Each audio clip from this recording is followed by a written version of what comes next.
Problems in Miami, past, present, and future.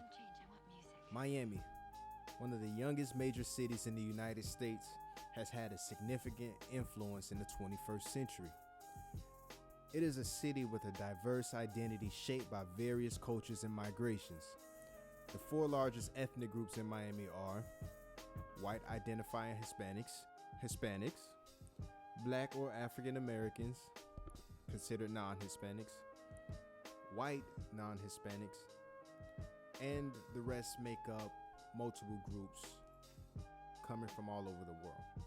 African Americans migrated to Miami from states like Georgia and South Carolina in search of new opportunities. Since the city's incorporation in 1896, it has been a hub for Black migration. During the period of 1896 to 1920, Miami experienced a demographic boom, with Black West Indians, mostly from the Bahamas, making up a significant portion of the population. Coconut Grove, the oldest continuously Black populated neighborhood in Miami, played a crucial role in this migration. Despite growth opportunities for Black laborers in the city, Miami still faces structural disadvantages and exclusions for its Black residents. However, the Cuban migration to Miami occurred after Fidel Castro's rise to power and the loss of property and rights under the communist regime. Cubans surpassed Anglo-Americans in controlling the city's financial, political, and cultural institutions. About 500,000 Cubans arrived in Miami over a 15-year span, many of them business professionals who fled during the Cuban Revolution in 1959. The relationship between African Americans and Cuban Americans during the Civil Rights Movement was complicated, with perceived disparities in treatment. Legislative promises to Black citizens were redirected to immigrating Cubans, particularly wealthy white Cubans, as beneficiaries of Cold War politics. This dynamic amplified the structural vulnerabilities of Blackness and highlighted the generational lack of access to capital. Ongoing tensions between these two groups have had a significant impact on the city. In the 1980s, Cuban influence on the city became very evident. Events like Arthur McDuffie's death and the subsequent riots further intensified these tensions. However, in recent time, art and music has played a role in easing tension in latter generations. Miami faces new challenges as it aims to become the new Silicon Valley. Rising property values and stagnant salaries have made the city vulnerable to gentrification. Education and access to better careers with high-paying jobs are crucial factors that need to be addressed. The influx of newcomers during the pandemic has also highlighted the lack of preparedness for career shifts and the impact on the local population. Additionally, the growing South American community may result in a future political struggle between the Cubans and the newly arriving South Americans. Miami is rapidly losing its identity, and it is essential to bring about change to preserve its essence.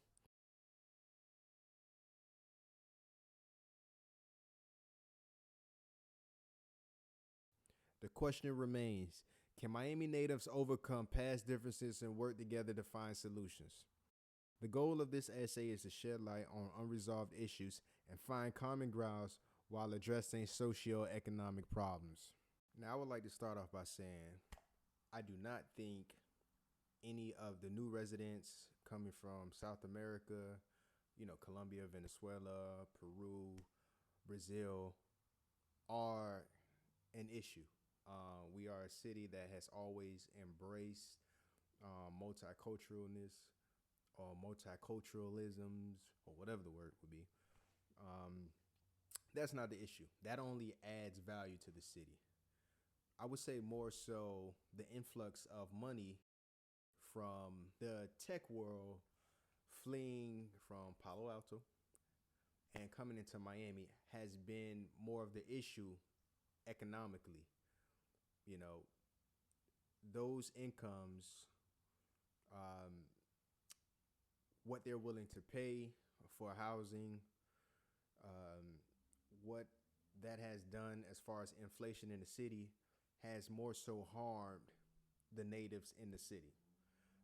Miami is historically driven by tourism, and we've all grown accustomed to living by, you know, hospitality. So with the influx of all these tech professionals and some of the people from New York too, the Wall Street executives, that has played more of a detrimental role in shifting the city into a place to where it might not be the same as it used to be. And I know things change. I'm not here to complain. I'm not here to um, vouch for stagnation. Not at all. That's a part of life. However, I feel like there's opportunities to level the playing field a little bit. And we have had some of those opportunities come our way. We have institutions like Miami-Dade College who's stepped up their approach and providing education to give citizens opportunities to get into tech fields. But it really starts with working together. If we can all start to work together in the city and put away past differences to protect something that I feel like we all own together, that will get us a lot further. There's plenty of cities within this county that I love that are not just black communities.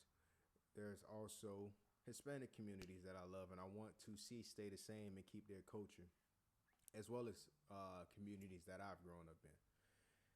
And to do that, we're going to have to educate ourselves. We're going to have to work together. We're going to have to share resources.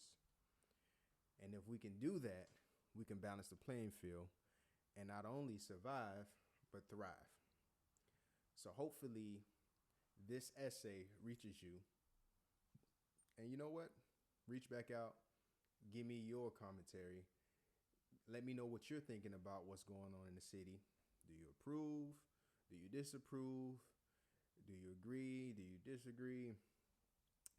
Do you feel like we can get over past differences and start to work together? Because I think that no group has did anything to hurt each other. And no one group has intentions on hurting another group. We just are moving at the pace that the city's moving historically, even when you look in the past. You know, when Cubans came here, they came here out of necessity as well as Black Americans and the Bahamian Americans who came here out of necessity. I don't think they had any intention on taking anything from anybody, nor do I feel like they took anything from anybody. They were provided an opportunity, and when you have an opportunity, you'll be a fool not to take it. Our country during that time period let us down. But right now, I think we have all the resources we need to do what we need to do to uplift our community, all of our communities, and make sure that we keep a seat at the table and ensure our future in this city that we've grown to love so dearly. So, with that being said, I'm signing out. Thank you for your time.